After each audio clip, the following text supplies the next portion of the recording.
Sabi ni Mayora Hani Lacuna doon sa interview niya kay Katunying na tanging si late former Vice Mayor Danny Lacuna lamang ang nagtiwala kay Isko na kaya niya lang maging Vice Mayor. Kasi nga nung time na yon, tapos na yung 3 terms ni Yorme as a councilor na dapat tatakbo na lang siyang congressman dyan sa kanyang distrito.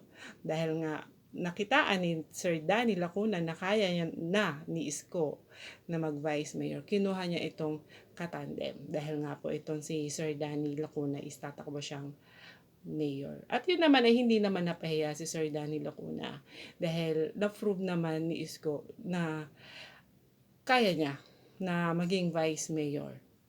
Diba? Kaya nga natapos niya yung 3 terms niya.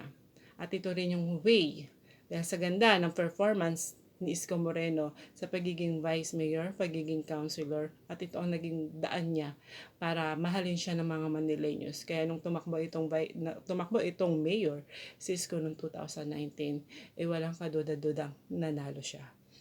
Pero si ate kaya, ang masasabi ko, tanging si Isko lamang ang nagtiwala sa'yo na kaya mo na maging mayor ng Kapitolyo ng Maynila kahit hindi pa tapos ang termino mo as vice mayor.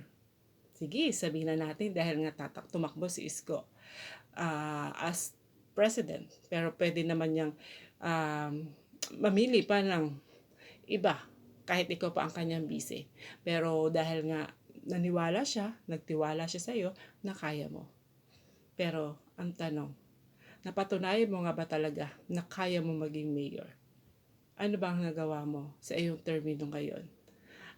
Satisfied ba ang mga Manileños sa iyong performance?